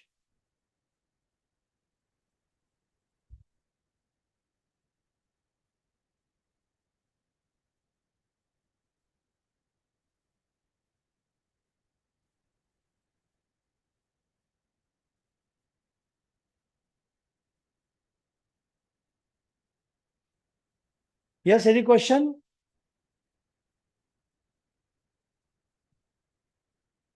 Okay, no question. So if no questions, then who is the moderator? May I leave the session? Or you have some questions?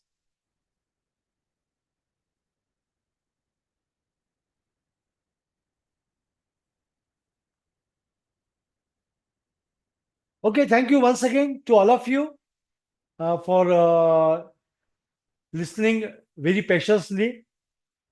Since the time was 2 hours only, I have not covered the entire session, but I've tried to, whatever possible in 2 hours, I've tried to deliver to you.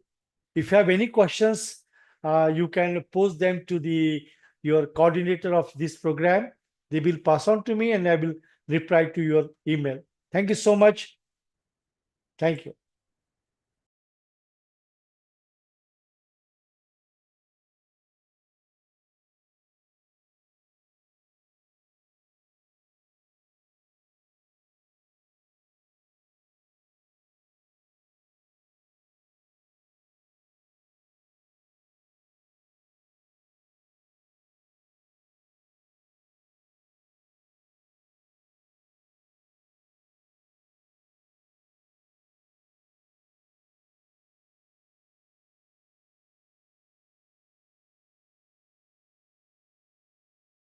हाँ sir.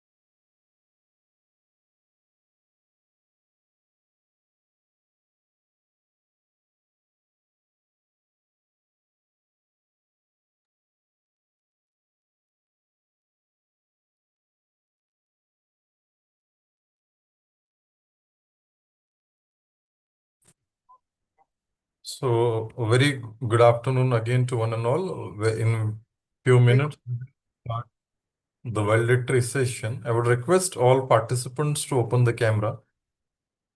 सभी participants सहभागी अपना camera open करें.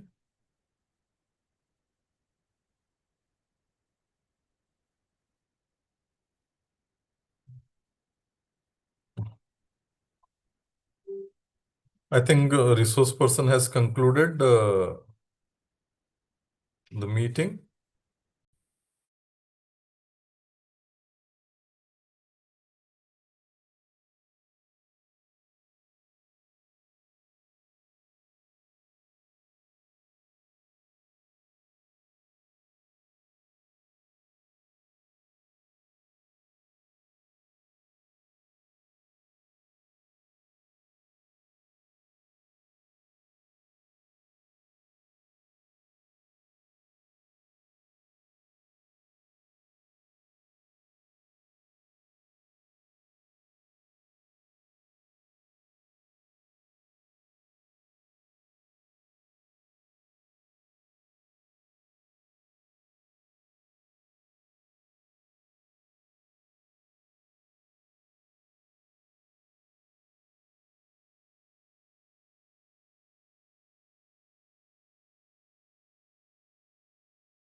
सागराचे इतिहासाचे जनामनाचे गीत आमुचे जागराचे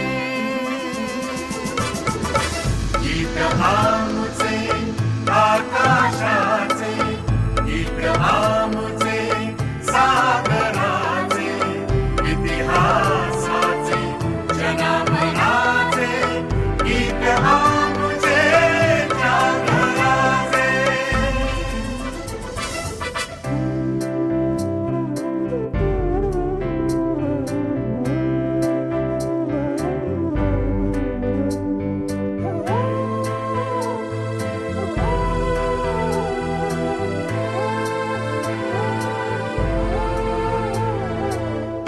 अभंगाचे ओवीचेही my बोलीचे माहेर वाऱ्यातही मराठीचे दिवे लख घरोघर संत महंतांचे विरागी गीत आमुचे वादळाचे इतिहासाचे जनामनाचे गीत आमुचे जागराचे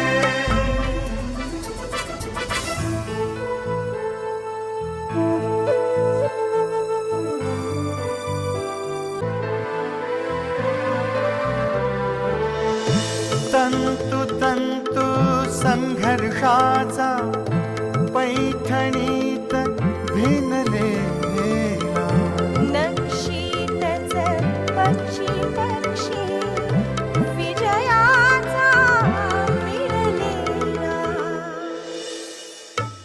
सोन पहाट उदयाचे गीत आमुचे उजेडाचे इतिहासाचे जनामनाचे गीत आमुचे जागराचे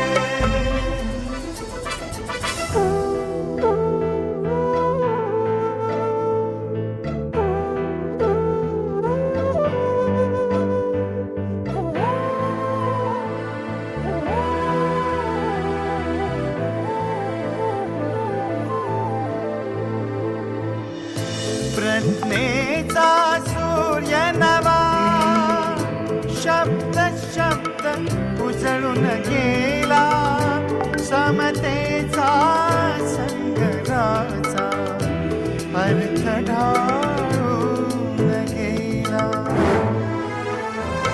विराट विशाल संस्कृतीचे गीत आमुचे जीवनाचे इतिहासाचे जनामनाचे गीत आमुचे जागराचे गीत आमुचे आकाशाचे गीत आमुचे सागराचे इतिहासाचे जनामनाचे गीत आमुचे जागराचे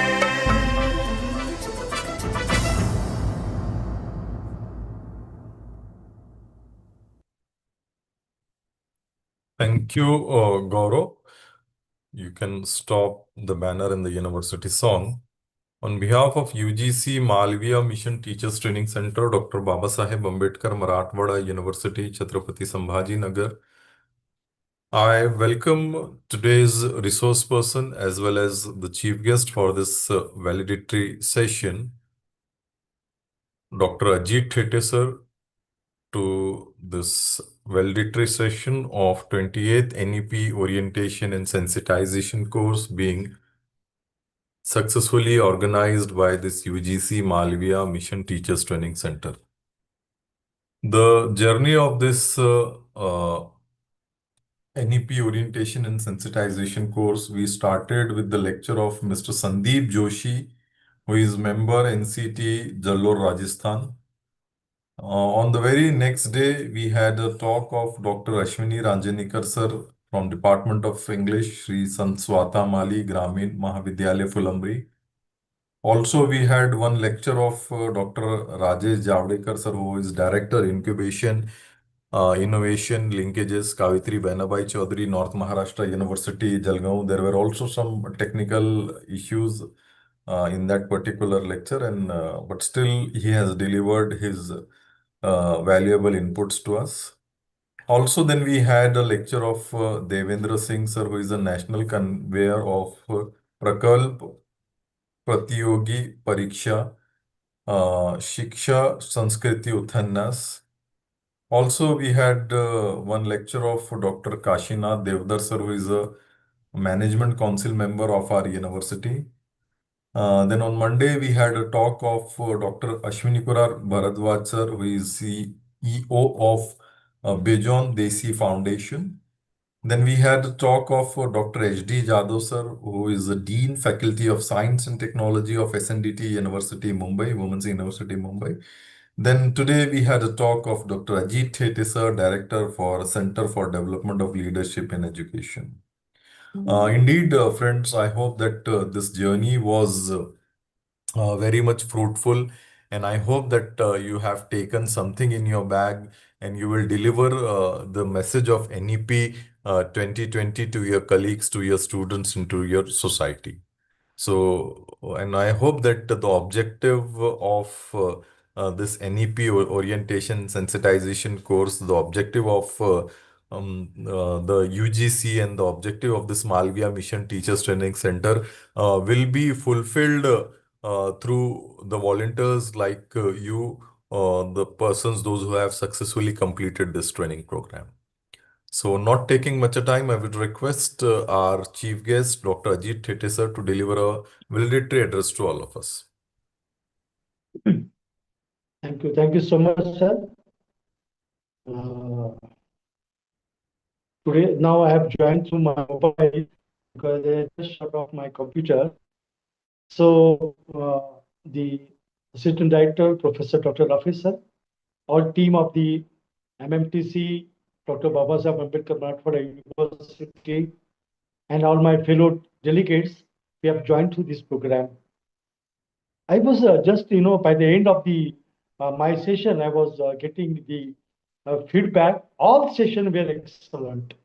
It's good that I'm very happy to note that every session was found useful for all of you.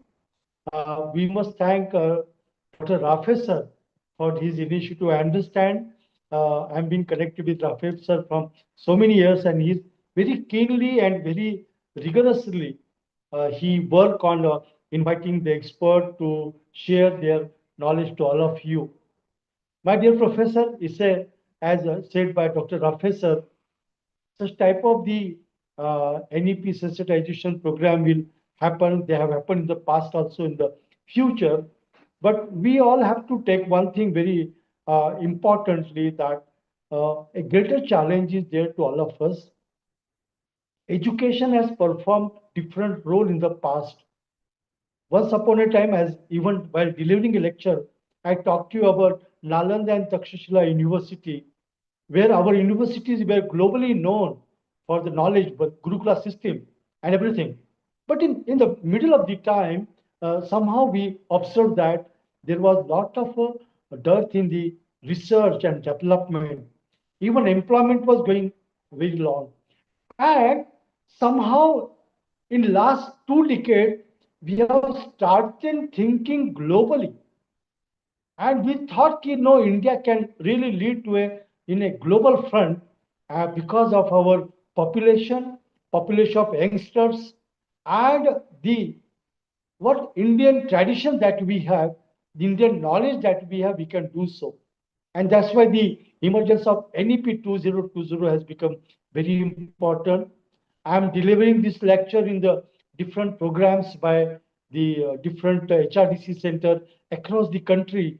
And I'm seeing that majority of people, you are getting trained into that. I will only appeal all of you to make this movement fruitful, because we all, as discussed in my session 2, we require to do a lot. We require to do a lot. I know as I'm coming from the teaching background, I'm coming from administrative background. I'm coming from government background. I know all those status, but in spite of that, I know private organization, how they work, how the government public organization work. So apart from that, we as a sometime individual, we have to be selfish and we should provide leadership to these students, to the community. And I'm sure this NEP sensitization program will give you lot of insight, will motivate you and inspire you through different lectures, because there are so many domains in which we need to work. And obviously, you being teachers, you have those competencies. You can empower yourself and you can contribute. I thank you once again to Dr. Rafe sir for giving me an opportunity to share on this variety session. Thank you so much, sir. Over to you. Thank you, sir. Indeed, as rightly said by Dr. Ajit Thete, sir, I think that from past 12 years, he is very much connected with this Malviya Mission Teachers Training Center in the capacity of the resource person. And I hope that in future also, Dr. Ajit Thete, sir, will contribute to us through his valuable inputs and the vast experience he has of the higher end technical education. So due to some uh, personal occupancy, the director of this UGC Malviya mission is busy in some work and she hasn't joined. So I would take this opportunity on behalf of Malviya Mission Teachers Training Center to thanks all the participants, those who have joined regularly and have taken uh, the initiative to take the knowledge which we are getting through the resource person. Very rare we see that, sir, all the participants have joined. And this was one of the course in which I think that maximum participants were online, and that shows that their commitment and sincerity towards their profession. So I really appreciate all the participants, those who have joined these cloud meeting on a regular basis. Also, my special thanks to our resource person for sparing his valuable time. So before concluding this event, I would request all the persons to stand up for national anthem. Those who have joined this cloud meeting, सभी लोग राष्ट्रगीत के लिए खड़े रहे, और मैं गौरव से निवेदन करूंगा कि वो राष्ट्रगीत स्टार्ट करें.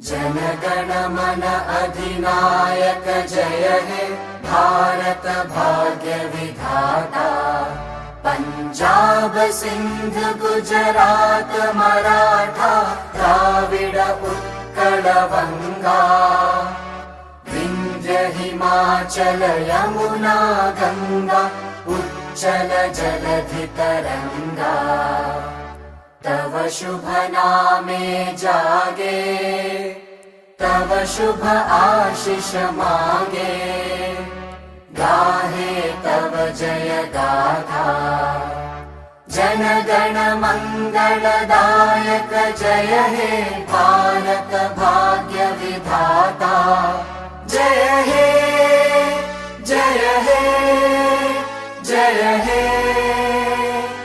जय जय जय जय हे.